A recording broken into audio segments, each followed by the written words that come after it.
वज़ीर आज़म मुल्क जे माशी माहिरनि खां मईशत जी बहितरी लाइ तजवीज़ूं ऐं सिफ़ारिशूं घुरी वरितियूं। वक़्तु अचण ते IMF मां जान छॾाई वेंदी। माशी तरक़ीअ लाइ सभिनी सां गॾु विहण लाइ तयारु आहियूं। माशी तरक़ी जी शुरूआति थी चुकी।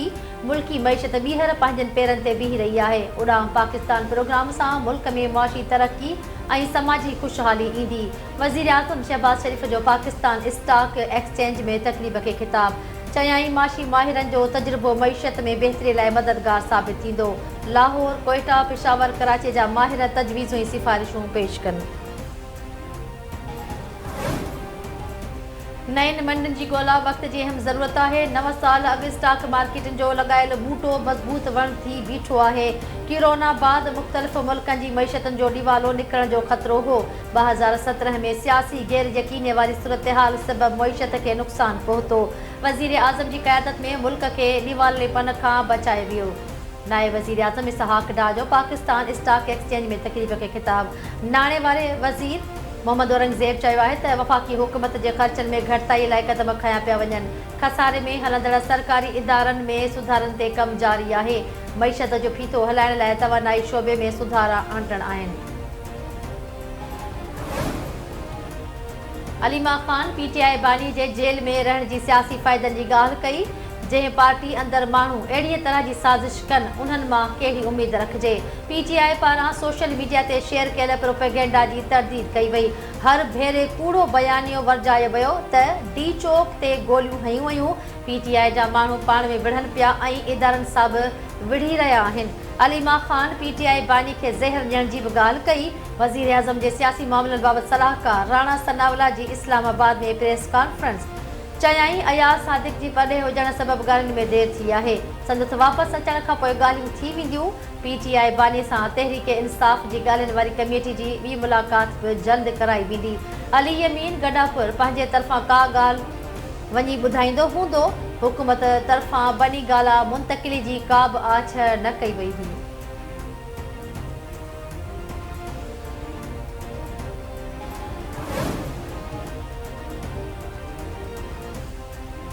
PTI बानी जिना एडे ख़िलाफ़ एहतजाज वारे केस में KPA जो वॾो वज़ीर अली यमीन गंडापुर इश्तिहारी करार। इस्लामाबाद जी दहशतगर्दी टोड़ अदालत ॿुधणीअ दौरान ख़ैबर पख्तूनख्वा जे वॾे वज़ीर अली यमीन गंडापुर ऐं उमर तनवीर भट्ट खे इश्तिहारी करार ॾिनो। आमिर कियानी ख़िलाफ़ बि इश्तिहारी करार ॾियण जी कार्रवाई शुरू। ॿुधणी 15 जनवरी ताईं मुलतवी।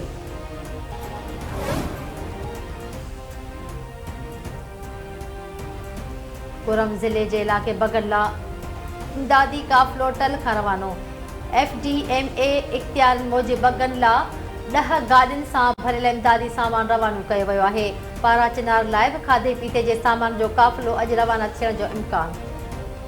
जस्टिस जमाल वंदो ख़्यालु चयो त मौजूदा केस में 9 मई वारा जवाबदार ते आर्मिड फोर्सिस सां तालुक़ नथा रखनि। अॼुकल्ह हिकु इस्तिलाह एक्स सर्विस मैन जी आहे। ही एक्स सर्विस मैन बि न हुआ।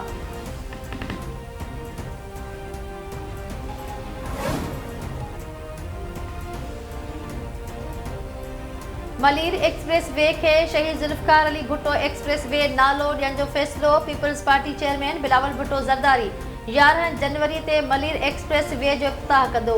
सिंध सरकार पारां कराची में जाम सादिक पुल जी बि नए सिर अॾावत जो फ़ैसिलो।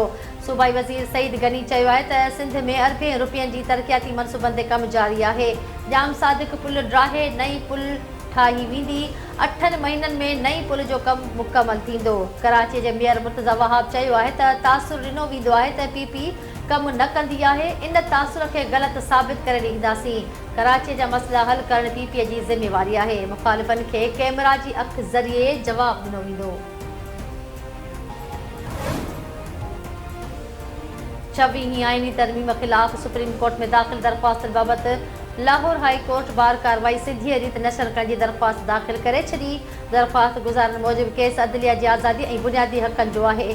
सुप्रीम कोर्ट माज़ीअ में बुनियादी हक़नि जा केस सिधी रीत नशर कंदी रही आहे।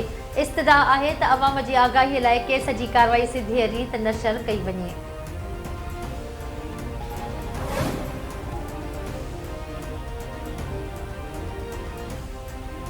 सिंध सरकार पारां बेरोज़गार नौजवाननि खे आसान किस्तनि ते ईवी टैक्सी फराहम करण जो फ़ैसिलो। ईवी टैक्सी कंपनी जे अमलदारनि जी सीनियर सूबाई वज़ीर शाजिद इनाम मेमूर खे briefing.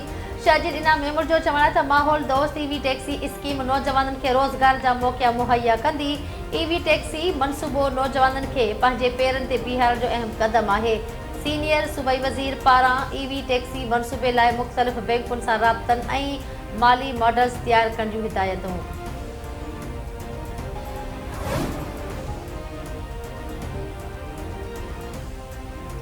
FIA doctor Shahnawaz कुंभर क़त्ल case जी वधीक तयारी ऐं जांच लाइ अदालत खां मोहलत तलब करे वरिती।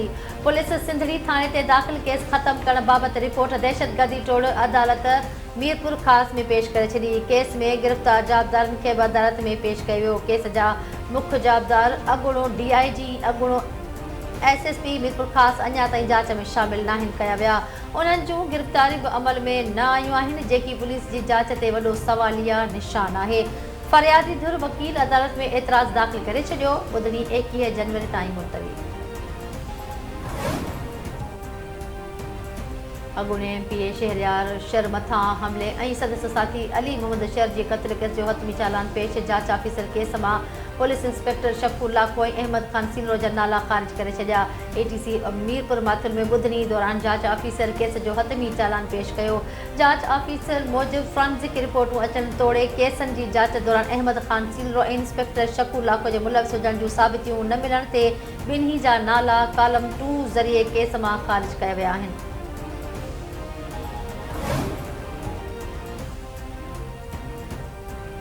तालीम खाते थरपारकर ज़िले जे 566 गोसरू उस्तादनि ऐं मुलाज़िमनि जी लिस्ट जारी। चीफ मॉनिटरिंग ऑफिसर पारां जारी कयल लिस्ट में प्राइमरी साइड जा 168 उस्ताद ऐं 261 आदि गोसरू उस्ताद शामिल। सेकेंडरी साइड जा 52 ऐं 115 आदि गोसरू शामिल। गोसरू मुलाज़िमनि में चौकीदार बि शामिल।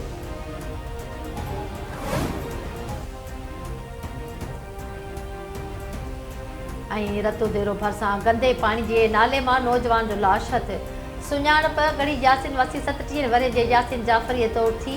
पुलिस मुताबिक़ नौजवान 7 ॾींहं अॻु गुम थी वियो हो। अॼु संदसि लाश मिलियो आहे। वधीक जांच जारी।